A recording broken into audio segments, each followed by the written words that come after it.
The outsider. Dr. Elena Chen stood at the edge of the massive amphitheater, her small human frame nearly lost among the towering, multi-limbed, and sometimes gelatinous forms of the galaxy's most advanced species. The Galactic Assembly of Advanced Species was in session, and as Earth's representative to the Assembly Science Division, Elena had waited 3 standard cycles to present her work. Now that moment had arrived, and the nervous flutter in her stomach reminded her just how much was at stake. The Assembly recognizes the representative from Sol 3, designated Earth, announced High Counselor Tron, a 12-foot-tall insectoid whose translucent carapace shifted through colors of deep indigo and violet. The counselor's mandibles clicked in what Elena had learned was barely concealed contempt. "You may approach the central podium, human." Elena straightened her plain gray uniform, standard issue for Earth's Space Science Court, and made her way down the spiraling ramp toward the center of the chamber. The eyes of over 200 alien delegates followed her, some blinking horizontally, others not blinking at all. Few, if any, held respect for the human species that had only achieved faster-than-light travel 60 years ago, joining a galactic community that measured their spacefaring history in millennia.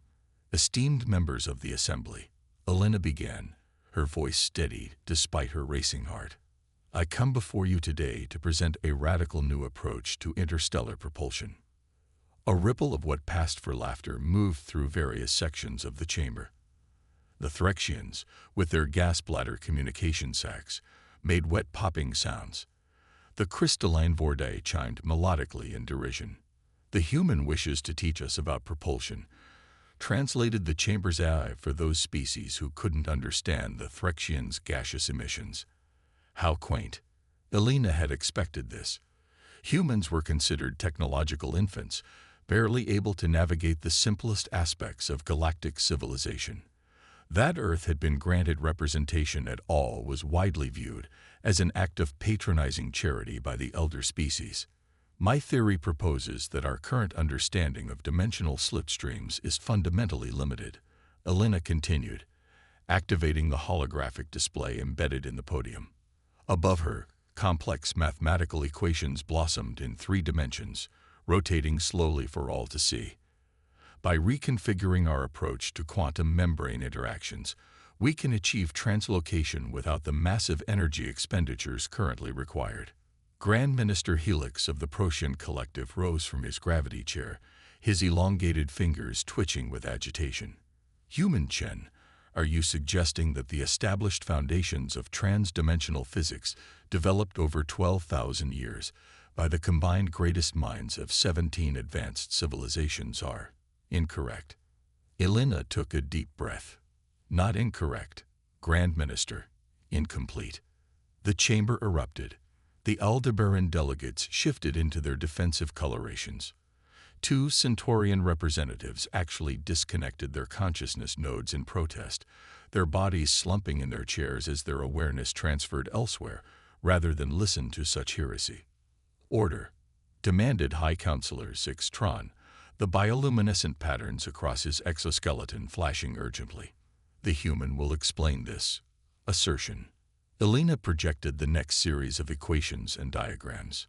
"Our current propulsion systems tear open spacetime, requiring enormous energy to maintain the rupture against natural quantum resistance. My approach suggests that we instead align with existing quantum fluctuations, essentially surfing the natural ripples in reality rather than fighting against them." "Absurd," huffed Chief Physicist Kulara of the Regelian Science Academy, her tentacles writhing in academic outrage. "The power requirements alone for such manipulation would exceed your proposal's parameters by factors of thousands." "Not if we utilize quantum resonance instead of brute force," Elena replied, highlighting a section of her equations. "By synchronizing with naturally occurring dimensional harmonics, we can achieve the same effect with a fraction of the energy." "And where precisely did you discover these dimensional harmonics that have somehow eluded the greatest minds of the galaxy for millennia?" asked Kulara, her voice dripping with sarcasm. Elena projected her final slide, a molecular structure that rotated slowly above the podium. in a previously overlooked property of an element unique to Earth's crust. We call it resonium. The laughter that followed was so loud that the chamber's translator briefly overloaded, producing a garbled mesh of sounds before recovering. The human has named an element after the very property she wishes to prove, bellowed a Denibolan elder, his photosynthetic frills expanding with mirth. Next she will show us a mineral called faster than lithium. Elena stood firm despite the mockery washing over her. I've brought sample data from our preliminary tests. Small scale, of course, but the results are promising. The Assembly thanks Earth's representative for this creative contribution, interrupted Zixtron, making it clear the presentation was over. We will add your theory to our archives for historical interest. As Elena gathered her materials, the chamber had already moved on to the next item of business, the human and her radical ideas forgotten before she'd even left the podium. She kept her head high as she walked back up the spiral ramp, past the towering aliens who barely bothered to move aside for her. Only when she reached the preparation chamber outside the main hall did Elena allow her shoulders to slump. 3 years of work, dismissed in less than 15 minutes. Earth's Science Directorate had invested everything in her research, hoping a breakthrough would elevate humanity's standing in the galactic community. Now she would return home with nothing but confirmation of what many already believed, that humans were centuries, if not millennia, away from contributing meaningfully to galactic science. They did not listen. The voice startled her. Elena turned to find a tall, slender figure observing her from the shadows of the preparation room. The alien stepped forward, revealing a humanoid form covered in fine, silvery scales that shimmered under the ambient light. 2 large, multifaceted eyes studied her with an intensity Elena found unsettling. No, they didn't, Elena replied, recognizing the being as an Arcturian, one of the oldest spacefaring races. But that's hardly surprising. I am Exortal, the alien said, moving closer with a fluid grace that made it appear to be gliding rather than walking. Senior engineer of the Arcturian exploration fleet. Elena straightened, automatically offering the formal greeting she learned for interactions with high-ranking aliens. Dr. Elena Chen, Earth Science Directorate. I'm honored, Engineer Xortal. Your equations, Xortal said, ignoring the formalities. The quantum resonance cascade you described. It should not work. Elena sighed. So I've been told repeatedly. And yet, Xortal's head tilted at an angle impossible for a human neck. Your mathematics are intriguing. Flawed, but intriguing. Elena blinked in surprise. Flawed how? Xortal made a gesture with long, 6-fingered hands, and a holographic display appeared between them, showing Elena's equations. With quick, precise movements, the alien modified several variables. Your resonance calculations fail to account for quantum decoherence at the macro scale, Xortal explained. But if one adjusts for the probabilistic nature of membrane interactions, the equations shifted, realigned, and suddenly the solution appeared elegant, balanced, and theoretically sound. Elena stared at the modified calculations. This could work. Perhaps, Xortal said, closing the holographic display with a wave. Or perhaps it is merely an interesting thought experiment. Why show me this? Elena asked, suspicious now. The elder species never shared advanced knowledge with humans without ulterior motives. Tal's faceted eyes seemed to gleam. Because in 12,000 cycles of Arcturian space exploration, I have learned that progress rarely comes from consensus. The assembly is stable, predictable, stagnant, Elena suggested boldly. For the first time, Xortal's face shifted in what might have been the Arcturian equivalent of a smile. You understand, then. Your species is young, impetuous, but you see connections where others have stopped looking. What are you proposing, Engineer Xortal? The alien moved toward the exit, then paused. I have access to an abandoned research facility in the Ta City system, isolated, unmonitored, The assembly has forgotten its existence. Kavzortal glanced back at Alina. Your Risonium. Can you acquire samples without alerting your government? Alina should have said no immediately. Unauthorized collaboration with alien species was strictly prohibited by Earth protocols. Unsanctioned experimentation with new propulsion technologies carried severe penalties under both human and galactic law. But the assembly's laughter still rang in her ears. The dismissal, the condescension, 3 years of her life's work, ridiculed and discarded. Yes, Alina said, making a decision that would change the course of human history. I can get what we need. Kavzortal nodded once. Return to your quarters. You will find coordinates and access codes on your personal terminal. With that, the Arcturian glided from the room, leaving Alina alone with the knowledge that she was about to either make the greatest scientific breakthrough in human history or commit the most serious act of treason Earth had ever known. Either way, the galaxy would never be the same. The Defiance. The abandoned Arcturian research station orbiting Ta City wasn't much to look at. Once a gleaming outpost of advanced science, it now drifted in the shadow of a gas giant, forgotten after the Galactic Assembly standardized research protocols and centralized all approved facilities. Its outdated design and isolated location made it perfect for what Alina and Kavzortal had in mind, a place where impossible theories could be tested without scrutiny. Stabilizing the quantum field remains our primary challenge, Alina said, adjusting the molecular structure of the Risonium sample. The rare earth element glowed with an inner blue light as she manipulated its atomic lattice using Kavzortal's ancient but surprisingly precise equipment. Every time we increase power beyond 70%, the field collapses. 3 months had passed since their meeting at the assembly. In that time, they had constructed a small-scale prototype of what Alina had begun calling the Harmony Drive, a propulsion system that worked with the universe's natural quantum fluctuations rather than forcing its way through them. Kavzortal moved with characteristic grace around their makeshift laboratory, silver scales reflecting the blue glow of active equipment. The problem lies not with the field generation, but with its synchronization to external quantum states. The Arcturian's multi-jointed fingers made adjustments to a complex array of instruments. Your Risonium responds to certain harmonic frequencies. We must find precisely the right oscillation. Alina wiped sweat from her brow. She told Earth's Science Directorate she was taking extended leave for personal reasons. In reality, she had smuggled nearly 5 kilograms of refined Risonium off-planet, enough to earn her a lifetime in a penal colony if discovered. The risk was enormous, but every day brought them closer to proving her theory correct. What if we modulate the field through a cascading sequence rather than trying to maintain a single frequency?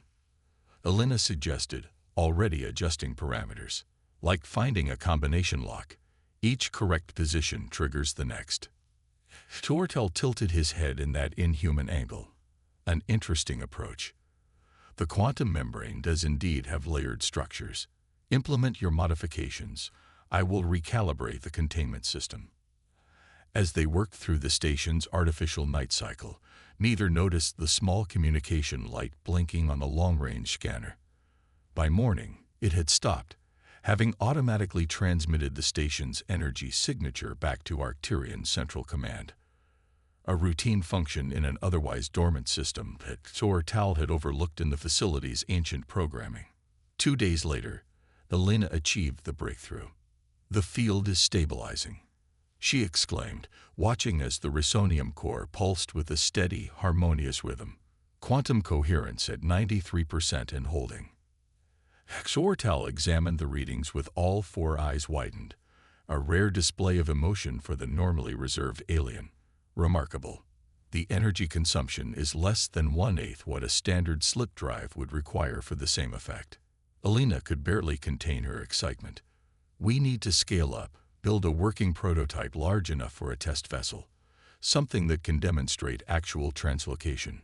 Agreed, Kavzortal said, already moving to the design terminal. I have components from an old scout ship we can repurpose. With modifications, it could be ready for testing within 60 days. Alina joined him at the terminal, the two of them working in comfortable synchronization. Over the months, they had developed an efficient partnership that transcended their species differences. HFY's millennium of engineering experience complemented Alina's innovative thinking in ways neither had anticipated. "When we succeed," Alina said, allowing herself to imagine the moment, "the assembly will have to acknowledge that humans have something valuable to contribute." HFY was quiet for a moment. "You should understand, Alina Chen, that success will bring more than recognition. It will bring disruption. The established powers of the galaxy have built their influence on controlling existing technologies. Your Harmony drive would make space travel accessible to all species, regardless of their resource wealth or technological advancement." "Isn't that a good thing?" Alina asked. "Good and dangerous are not mutually exclusive concepts," HFY replied cryptically. "Be prepared for resistance beyond mere scientific skepticism." Before Alina could press for clarification, the station's proximity alarm blared. Both rushed to the monitoring station. "3 vessels approaching," Alina reported, reading the scanner. "Arcturian design." She looked up at her colleague. "Friends of yours?" HFY's scales had darkened, a sign of concern. "Not friends. Assembly enforcement. They should not have found this place. Could they be here for something else?" Alina asked, though she already knew the answer. "This station has been abandoned for over 200 cycles," HFY replied. "There is nothing else here to find." The alien moved quickly to a communications panel. "We have perhaps 20 minutes before they dock. Not enough time to dismantle our work or hide it convincingly." Alina felt cold dread settling in her stomach. Being caught with smuggled resonium and unauthorized technology would mean imprisonment under Earth law. For HFY, the penalties could be even more severe. Arcturians dealt harshly with those who shared advanced knowledge with younger species. "We have to leave," she said, making a quick decision. "The scout ship, how close is it to being operational?" "The Harmony drive installation is incomplete," HFY said. "The ship can fly using conventional thrusters, but the quantum drive is not calibrated." Alina was already moving toward the hangar. "Can the ship carry the prototype and our research data?" HFY followed her. "Yes, but without proper calibration. Attempting to activate the drive would be extremely dangerous. More dangerous than being arrested by assembly enforcement." Alina countered, keying in the access code to the hangar bay. The scout ship was small by Arcturian standards, roughly the size of an Earth shuttle, with an elongated hull of dark metal that seemed to absorb rather than reflect light. Its interior was designed for a crew of 2, with the engine compartment taking up nearly half its volume. "Transfer all our research data to the ship's computer," Alina instructed as they hurried aboard. "I'll secure the resonium core." Working frantically, they prepared for departure as the station's sensors tracked the approaching enforcement vessels. Alina carefully disconnected the prototype Harmony drive, securing it in the ship's engine compartment, while HFY uploaded their research and initiated the launch sequence.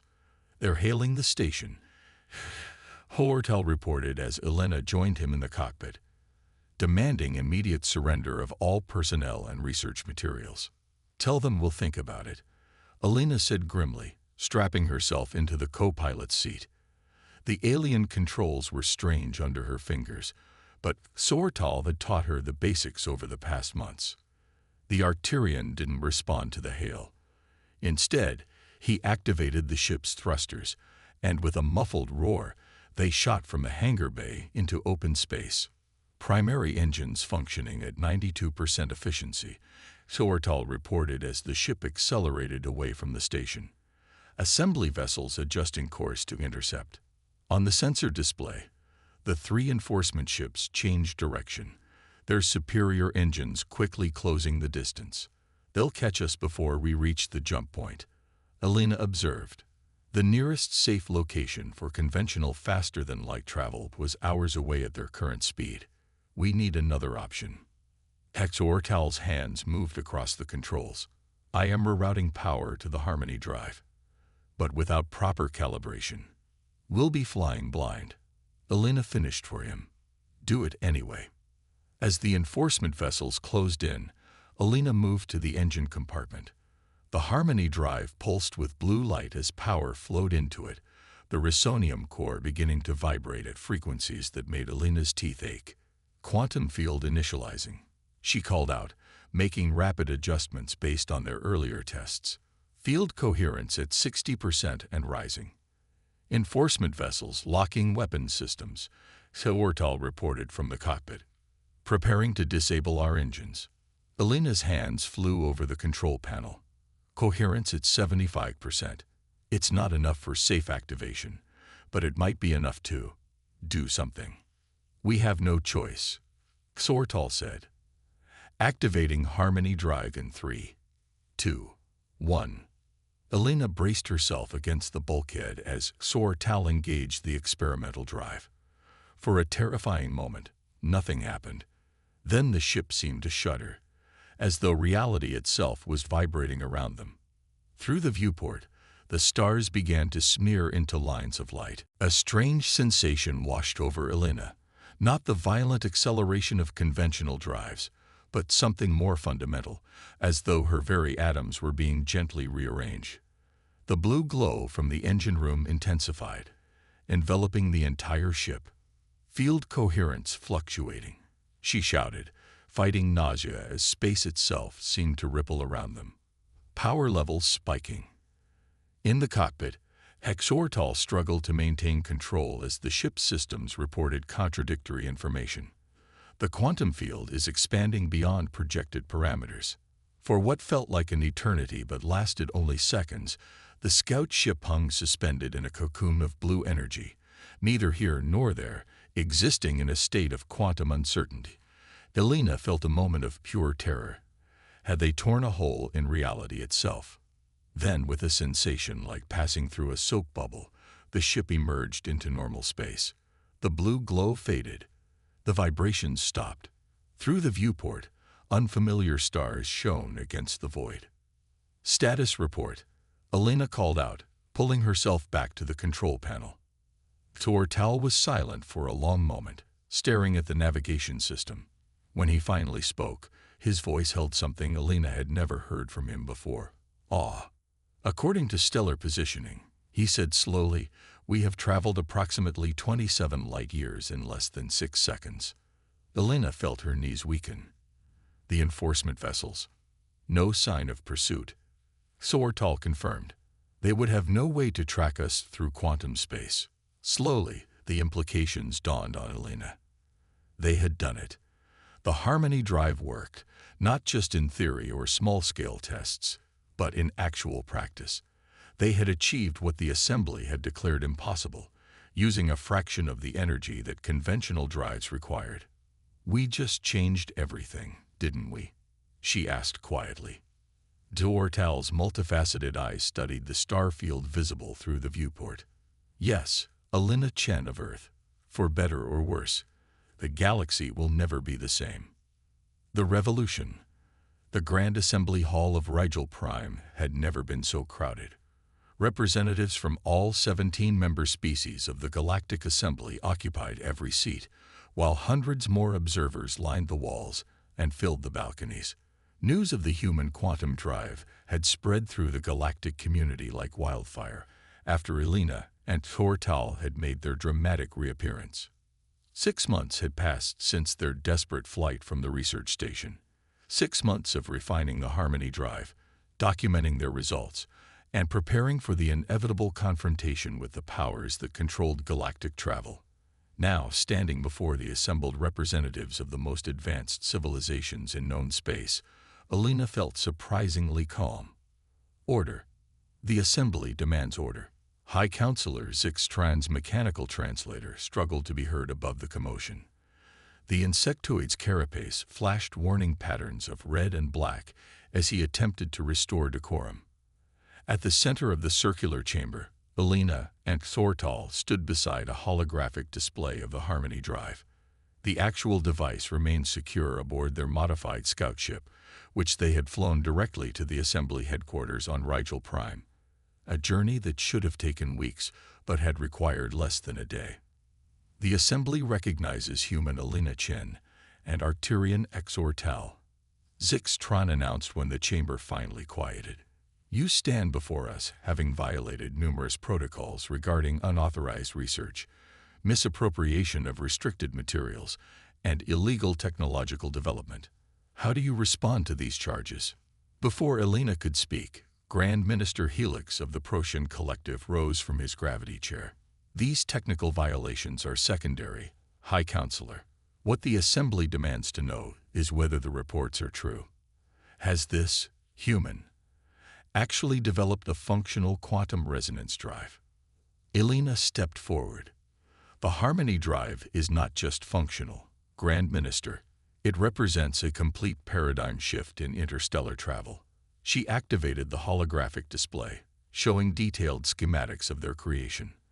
By synchronizing with naturally occurring quantum fluctuations, we've achieved translocation across 27 light-years, using less than 1/10 the energy of conventional drives. As murmurs spread through the chamber, Chief Physicist Cholera floated down from her seat. I demand immediate examination of this device. Such claims defy established physical principles and must be verified by qualified experts. We welcome scientific scrutiny, Sortal replied smoothly. In fact, we insist upon it. 4 hours later, the chamber reconvened.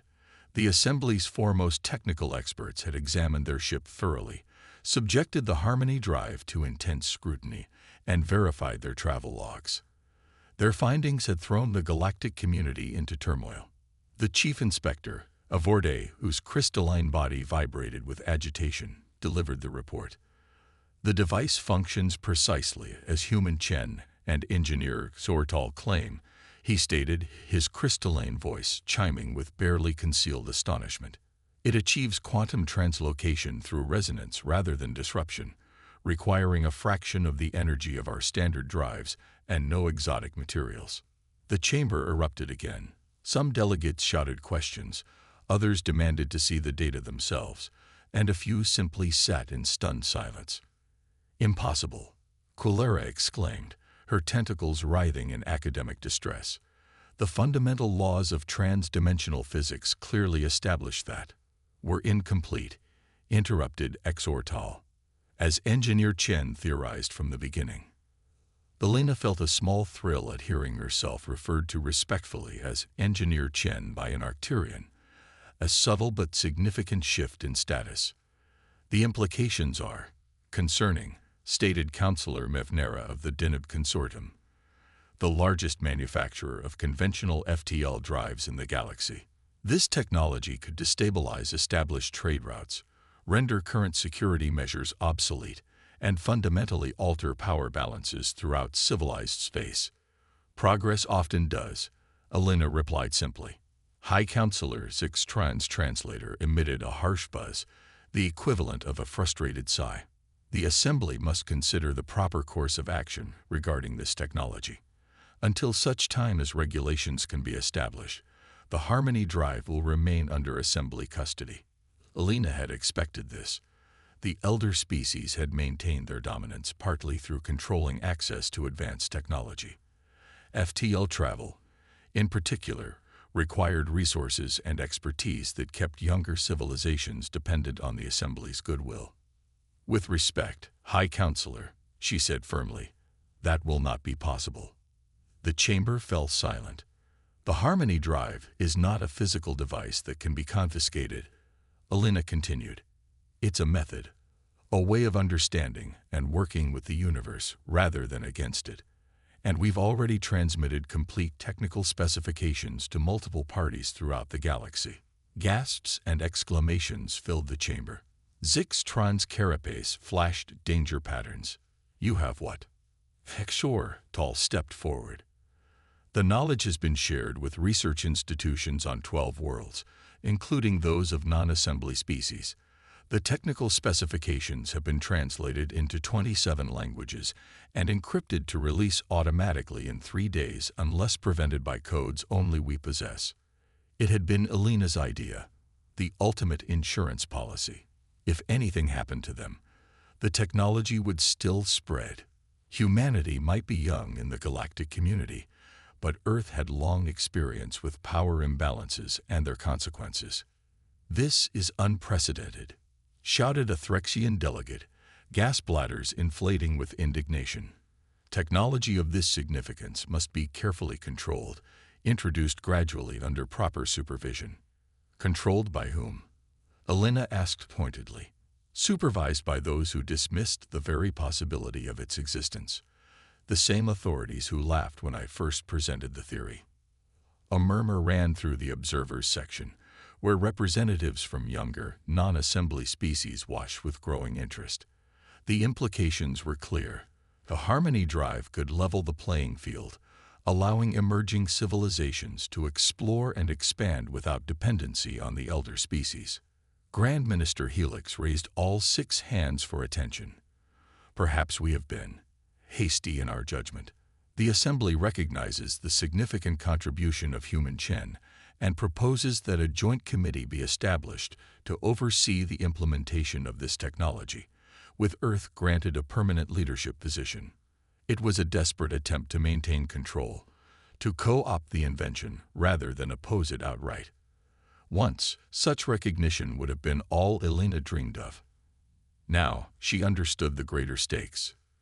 "The Harmony Drive is not mine to give or withhold," she replied. "Nor does it belong exclusively to Earth, or to the Arcturians, or to the Assembly. It belongs to the galaxy." She stepped forward, addressing not just the official delegates but the observers from dozens of species. "For too long, advanced technology has been the privilege of the few, doled out to the many only when it served established interests. The Harmony Drive changes that fundamental equation. Any species with basic industrial capacity can now build their own. The universe has just become accessible to all." From the observers section came something unprecedented in the history of the Assembly. Applause. It spread through the younger species first, then to some of the more progressive members of the Assembly itself. "You cannot simply democratize space travel," protested Councillor Mevnera, whose consortium stood to lose the most from the new technology. "There are protocols, regulations, established orders, all of which will adapt." Thortal interjected calmly, as they have always done when faced with inevitable progress. In the days that followed, the galaxy began its transformation. As promised, Elena and Axortal published complete specifications for the Harmony Drive through multiple channels. They established an open-source repository of technical information, allowing engineers from all species to contribute improvements and adaptations. Some Assembly members attempted to suppress the technology, but it was too late. The knowledge had spread too widely, too quickly. Within months, previously isolated species had built their own ships. Trade routes multiplied as the cost of interstellar travel plummeted. New alliances formed across vast distances once considered prohibitive to regular contact. 1 year after their presentation to the Assembly, Elena stood on the observation deck of Earth's New Harmony Research Center, watching ships from a dozen worlds arrive for the first Galactic Open Technology Summit. Beside her stood Exortal, now considered a progressive hero among younger Arcturians. "The Assembly has formally recognized Earth as a full member," Elena remarked, still hardly believing how much had changed. "With voting rights equal to species that have been spacefaring for millennia." "They had little choice," Tortal observed.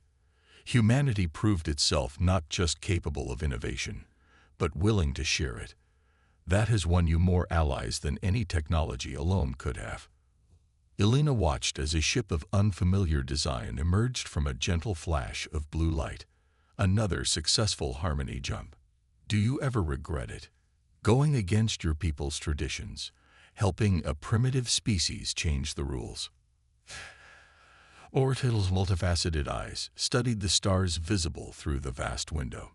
"In 12,000 years, My species built wonders, Alina Chen. But we also built walls, barriers of protocol and privilege that separated advanced from primitive. Perhaps it took someone outside those walls to show us a better path. As ships continued to arrive from across the galaxy, some from civilizations previously unknown to the Assembly, Alina reflected on how far they had come. The human who had been dismissed as primitive had helped reshape the very foundations of galactic society. What comes next? She asked, more to herself than to her alien friend. Avor told me the Arcturian gesture that Alina had learned was their equivalent of a smile. That, Engineer Chen, is the most exciting question of all. And for the first time in many millennia, no one in the galaxy can predict the answer.